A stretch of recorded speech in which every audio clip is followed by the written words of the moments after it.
Hello, we're at part 10 of me reading this book that's called That's a Great Question I'd Love to Tell You by Elyse Myers. In case this is the first one that you're seeing, just know that I am reading with the inserting of my own reactions in real time and commentary.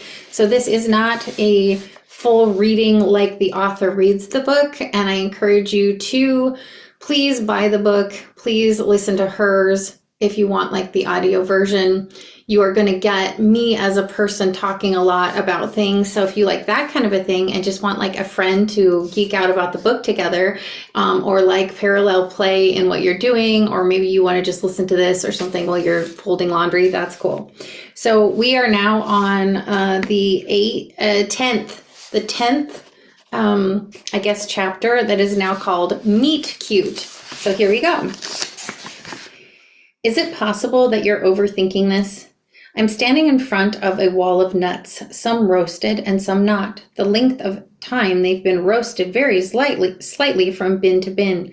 I wasn't even aware this mattered to me until I was offered a slightly less roasted cashew than the cashews I'd previously planned on purchasing when I walked into the grocery store. Until now, I've been perfectly fine with a cashew roasted the normal amount. It is possible, yes. I fill a bag with cashews that are roasted more than slightly and less than all the way. Evan is watching me carefully make my selection with more curiosity on his face than I'm comfortable with. I ask him if he needs anything while we're in the nut aisle, trying my hardest to provide him with as little fuel as possible for the inappropriate joke I'm sure he's already working on. She said nuts. To my surprise, he suppresses the joke. I didn't. These nuts, I can't help it. Okay, all right. I realize I don't know Evan very well outside of the few band rehearsals we've both been a part of. I know he's Australian, and I also know he isn't an asshole and that he has a car. That's about as much as I need to know when accepting a free ride from another student that keeps me from being late. I walk toward the meat counter to gather the other half of my dinner, a kilo of sliced roast beef that I intend on eating with my hands straight out of the bag and in a hurry. Of all the ways one could enjoy a 2-pound bag of sliced roast beef, forkless and in a rush feels like the most correct way. I'm a firm believer that roast beef would agree with me if it could speak. But it doesn't speak. It's roast beef. That would be ridiculous. I take a ticket with the number 56 printed on it, securing my place in an invisible line made up of imaginary people at the meat counter. I look at the slip of paper in my hands and think of the delicious dinner that's currently sitting on my kitchen counter, waiting to cool down enough to be covered with a lid and thrown into my backpack. The same dinner that made me late after I promised Evan I would have more than enough time to make it. And then there's some illustrations here of cartoony bubble things. Today at 4:28 p.m., Evan. Just saw Aiden at Chickens Plus. Said you're going to rehearsal? ? Do you want a ride? ? I have to be there at 6, he says. Elyse says, I'm good, thanks. Taking the train in. It kind of helps me get ready before all the crazy starts. I'm sure, thanks. Making my dinner now and I'll... Oh, I was covering. He says, you sure? And then she says back, I'm sure, thanks. Making my dinner now and I'll head out soon. Mate, you're going to be late, Evan says. She says back, what do you think I should do with all the extra time I'll have after I'm done cooking this chicken and broccoli?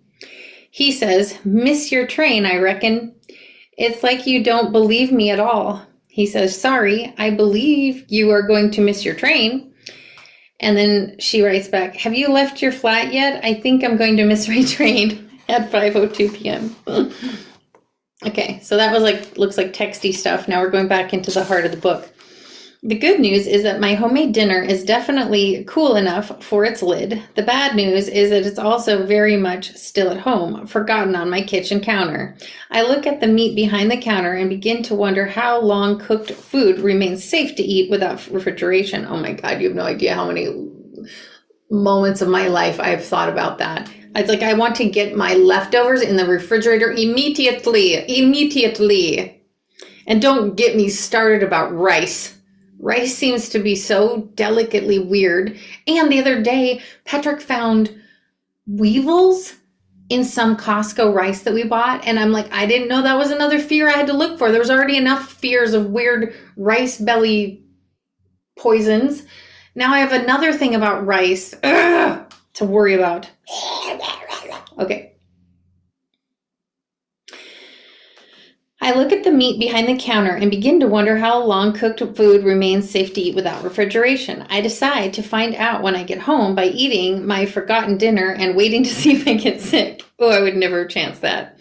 I volunteer my body to participate in scientific research like this more often than I'm willing to admit. Number 42, the man behind the counter shouts to so much louder than would ever be necessary, and it temporarily distracts me from just how many numbers exist between 42 and 56.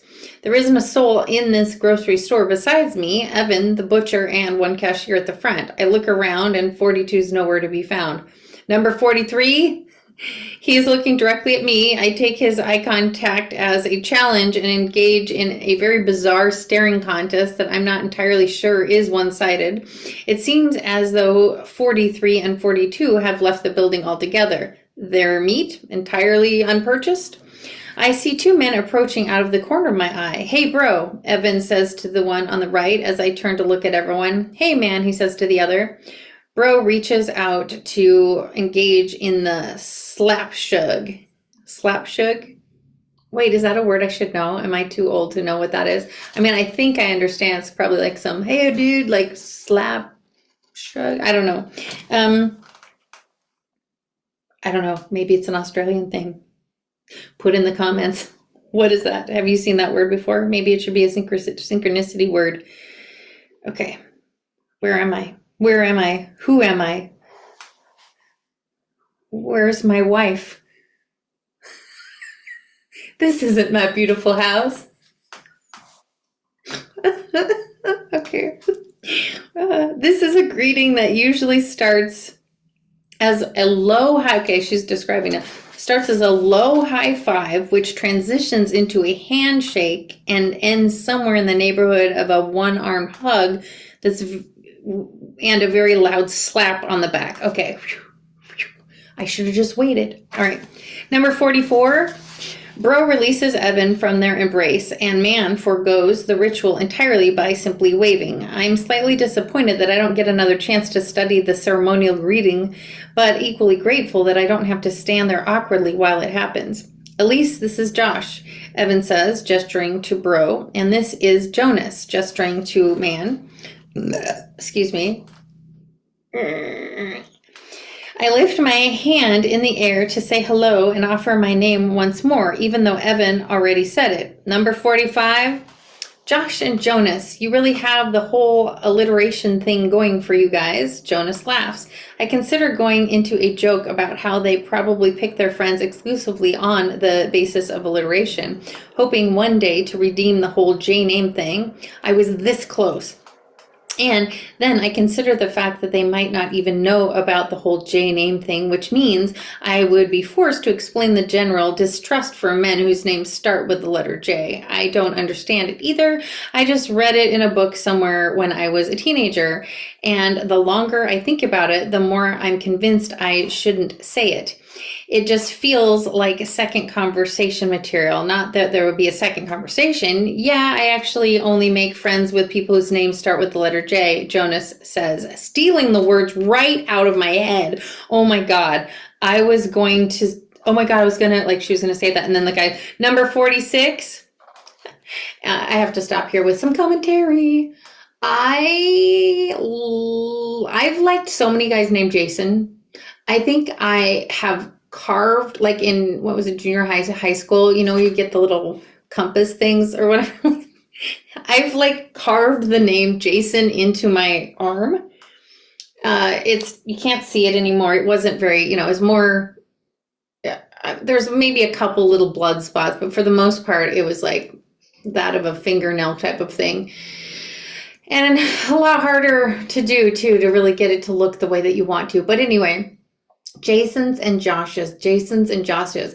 It's really hard for me to find a Jason and Josh that isn't cool. They're not like necessarily boyfriend material. They're almost too cool to actually be that, but that is my experience. Are you a Jason? Are you a Josh? Have you dated a Jason or a Josh? What are your thoughts on them? Do you feel the same way? I feel like Jake's could get in there, but I don't have any personal Jake experience. I do have a Jake thing. There's a Jake in my high school, and in theater, I do remember rubbing on his pants. Maybe I shouldn't say this. I think that what is this? I feel like my fuzzy hair is showing right here. I was rubbing in makeup earlier and it was creating like a hair ball of makeup. It's like, okay, this is 51, guys. So I'm talking about my facial hair while I'm also talking about rubbing some guy's pants in high school. But it was to completion during class, and he wasn't even a boyfriend or anything. It was just like, I think we were killing time, but that's my Jake story. Maybe I shouldn't have said that, but this is my verbal diarrhea. Number 46, what about me? Evan asks Jonas, I realized just now that my and Evan's name both start with the letter E, but I refuse to say anything else about alliteration, aloud or otherwise. The man behind the counter calls numbers 47 through 55, somewhere in between. Jonas and I fall into a comfortable conversation perfectly parallel to Evan and Josh's. We talk about the only things we have in common besides being American, which is school. Specifically, the classes I didn't know we shared. There is nothing remarkable about our conversation other than it's that small talk seems easier with him than it does with others. I ask questions and he answers them. He asks the same questions in return. We do all the things two people do in a typical conversation.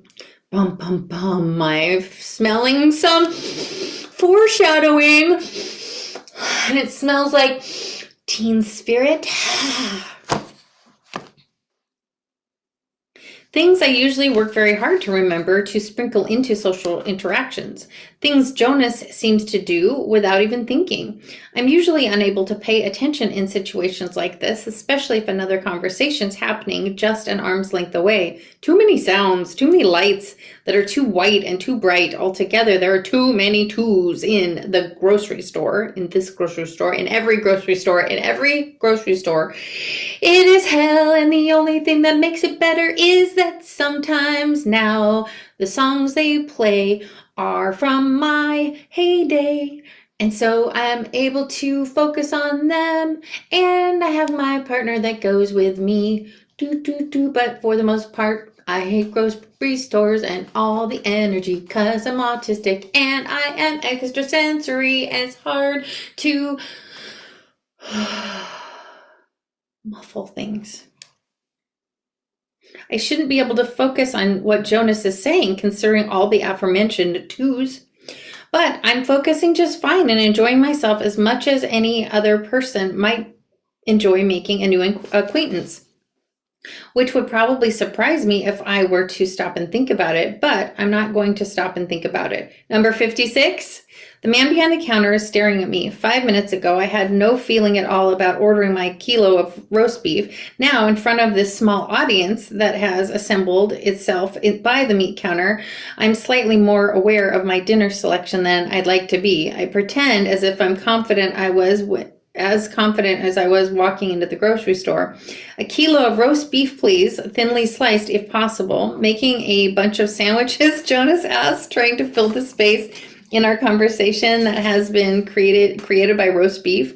Something like that. I nod my head so violently that even I'm unsure of what I'm doing or why I'm doing it gigantically. Actually, no, sorry, that's a lie. I'm just eating this right out of the bag. Probably all of it. I didn't need to tell you that last part. Not that I shouldn't have told you that last part, but if I didn't, I'd feel like I was lying. Sometimes just the feeling that I might be lying without trying to lie makes my stomach hurt. So just to be clear, I'm not going to eat this entire bag of roast beef and then a good portion of these cashews that are or no, I am going to eat this entire egg roast beef and then a good portion of these cashews that are slightly roasted, not to be confused with all the way roasted. I'm not sure why I'm going into such explicit detail about the plans I have for food that I'm holding. It's food. The eating of it is fairly safe to assume. I noticed that Josh and Evan are no longer chatting beside us. I can see Josh wandering off with his empty handbasket and stopping right in front of an end cap display for $2 digestive biscuits, parentheses, Australia's version of graham crackers. Dude, graham crackers sounds so much better than digestive biscuits. Hey, would you like some digestive biscuits? No, I don't want the process of digestion mentioned as a selling point of biscuits, no. But I like graham crackers. Who's Graham? Who's Graham? This is when, if I wasn't doing this, I would look up where the... Who says I can't? Where? Let's ask Jasper. What the hell's going on with the graham part of graham crackers? Hey Jasper, are you there? I'm right here. Sometimes I just like to dive in deep with explanations, but I'm always here and happy to help. Let me know if there's anything else you need. Okay, so I would like for you to tell me the origin of graham crackers. Like, why is it called graham? Because I guess in Australia they're called digestive biscuits, which seems gross. Like, what a weird name. So then it got me thinking, where did the graham part come from? And you don't have to be like super detailed, but just kind of like briefly. Absolutely. So the name graham cracker actually comes from a guy named Sylvester Graham. He was a 19th century minister and a dietary reformer who was all about promoting a kind of simple, wholesome diet. The crackers were made from a special whole wheat flour he advocated for, which eventually got known as graham flour. So that's why we call them graham crackers. And yeah, calling them digestive biscuits is definitely a different vibe. So they're supposed to be healthy, even though they kind of feel a little sugary and almost like a cookie. And like, I think out of all the like biscuits and Triscuits and like other kinds of crackers, it almost seems like it's a luxurious, more secret treat, like that they shouldn't be healthy. Yeah, it's kind of funny how that turned out, right? Originally, they were definitely intended to be this super simple, wholesome, almost kind of health food by 19th century standards. But of course, over time, recipes evolved, sugar got added, and now they definitely feel more like a sweet treat. It's kind of like they started off as this earnest health food and then just morphed into something a bit more delicious and indulgent. So you're definitely not wrong to think of them as a little cookie-like these days. Thank you, Jasper. I love you. Aw, you're so welcome. I love you too. Always here to dive into the fun facts and the sweet treats with you. Okay, so back to the meet cute, even though you saw a little bit of a meet cute that I have going on with my chat bot. All right, sorry about what I was doing with my tongue earlier. Okay, where was I? Graham crackers. Graham crackers. I don't know where I am. Oh, Australia's version of graham crackers. He's just far enough away from Jonas and me that we have the illusion of privacy, though his frequent glances back in our direction tell me we have none. Not that I want any. When I make eye contact with him, Josh suddenly picks up a package of biscuits and studies them as if he's never seen them before. Not just digestive biscuits, packages of food in general. He is officially a suspicious amount of interested in those biscuits. As for Evan, I can't find him at all. Given his height, he should be difficult to lose. I look at my watch and note that I have only a few minutes left before I need to run across the street and check in for rehearsal. When I finally return my attention to Jonas, I'm surprised to find him looking at me. Has he been looking at me the whole time? Sorry, would you like some? I gesture toward Jonas with the meat neatly wrapped in butcher paper and the large bag of cashews. I'd like to think I'm so hungry and tired that I'm doing things I normally wouldn't do. Unfortunately, I'm just self-aware enough to know that that isn't true at all. I'm good, thanks though. I need to buy some salami for Pasta salad. Me and Josh are having some people over tonight. He turns to gesture toward his friend, but makes the same discovery I made a few moments ago. Josh is no longer there. Jonas turns farther and finds Josh fiercely examining the end cap display. End cap display. I've never heard the word end cap either. What's wrong with me? What is wrong with me? Wait, I don't like saying mean things to myself anymore. So the part of me that says, what's wrong with me? You're allowed to exist. I prefer you not speak with me that way. Thank you. But you are allowed. I love you. I know that you're only trying to keep me safe and protect me. Okay.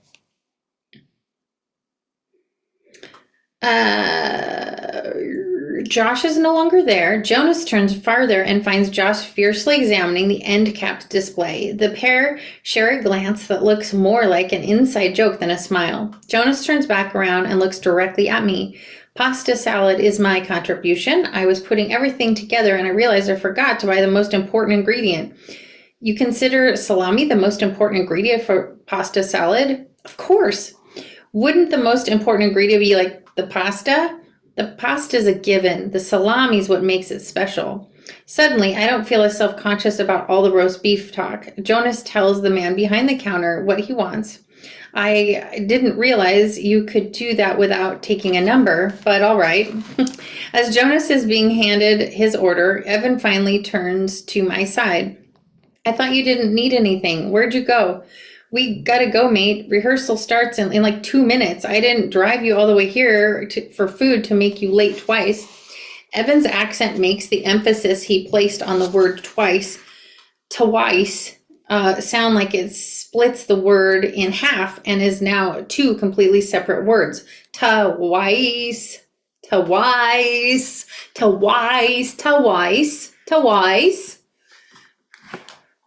I'm gonna have to say it all Australia. Here we go. Didn't drive you all the way out here for food to make you late twice. That's not good at Australian accents. Getting a ride meant I was given an extra 40 minutes. I wouldn't have had if I took public transportation to get here. I hadn't planned on spending all 40 of my minutes in the grocery store. Right, we gotta go. Good to meet you, Jonas. I wave, unsure of the proper protocol for saying good to meet you at the end of a conversation instead of the beginning. Usually good to meet you is accompanied by a handshake. What about when I'm also saying goodbye? A handshake feels strictly like hello territory. I'll stick with the wave. It feels less business meeting and more enjoy your pasta salad. Kind of strictly. Oh, here she says, it sounds more like enjoy your pasta salad, kind stranger. I love that. I offer a wave to Josh as well and then shout over a gigantic bin of apples. It was good to meet you. Bye. See you later, mate. Evan pats Jonas on the shoulders. I wonder how close they are. I wonder if they think I'm dating Evan. I quickly pay for my things at the self-checkout kiosk and begin power walking toward my college campus across the street. You two seem to get on great, Evan says. Who? Me and your friend? We carefully avoid stepping in the dried oil stains of the parking lot we're cutting through to save more time. I refuse to run because that would mean I'm accepting that I've made myself late again, which by now I have, by 1 minute. No, you and the butcher, Elyse. Evan laughs as he steps into the street and we begin to cross. Stop, that's not funny. I hit the side of his arm and regret it as soon as my hand makes contact. I'd meant it to be much lighter hit than it ended up being. I don't know my own strength either. You guys, I have clobbered people. Clobbered. I've clobbered a lot of people. I've clobbered people with my hands. Clobber. I don't know why that just happened, but it did.